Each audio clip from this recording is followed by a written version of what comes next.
What's going on, everyone? Welcome back to the channel, and I just gotta say it. I gotta come straight out the gate with my foot on the gas and band-aids on my nipples and say professional Call of Duty players are soft. What'd you say? What'd you say? Now, this is something we see in every professional sport nowadays. Shit is just so soft and sensitive. Football, soccer, boxing, all of them. Over time, the sports and the athletes just soften up and the rules are softened up. And while there's still some bangers in every single league, for the most part, those players are outliers. Now, esports is a very different region of professionals, but nevertheless, they're pros. As it stands, the CDL or Call of Duty League rules are set primarily by players. They give the most input, they have the most feedback, they have the most control over what is used and what is not.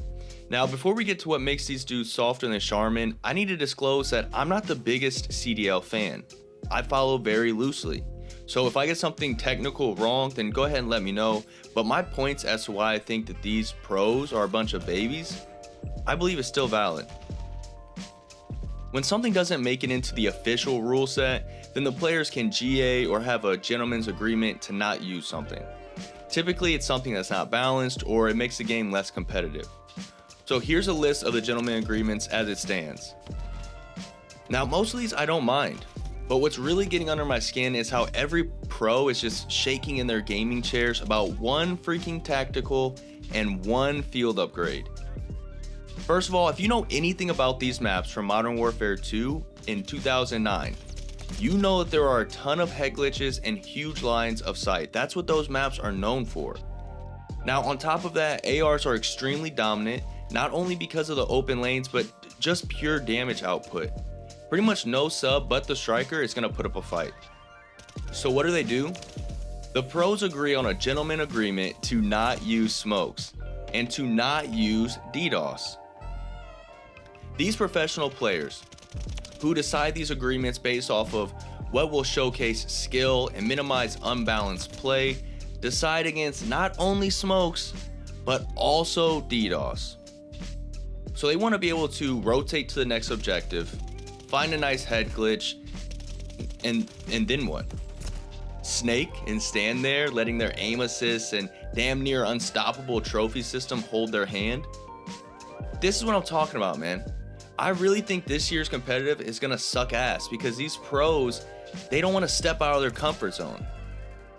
It's going to be MCWs on head glitches with trophies and cruise missiles. That's it.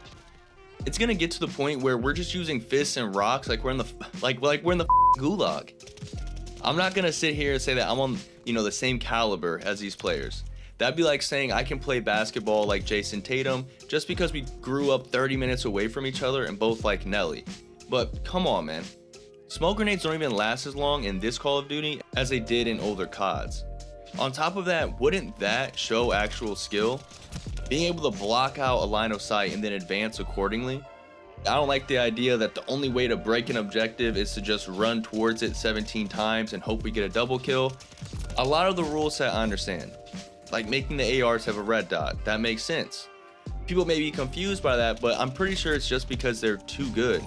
Them putting a red dot on there is gonna waste an attachment slot, and then it's not gonna make it as OP. But even then, is that needed? Because ammunition is banned as well. Yeah, I don't know, man. I've just been seeing various posts about the upcoming rules, and I'm not a fan of how sensitive these players are. Let me know what your guys' thoughts are below, and I'll see you guys next time. Deuces.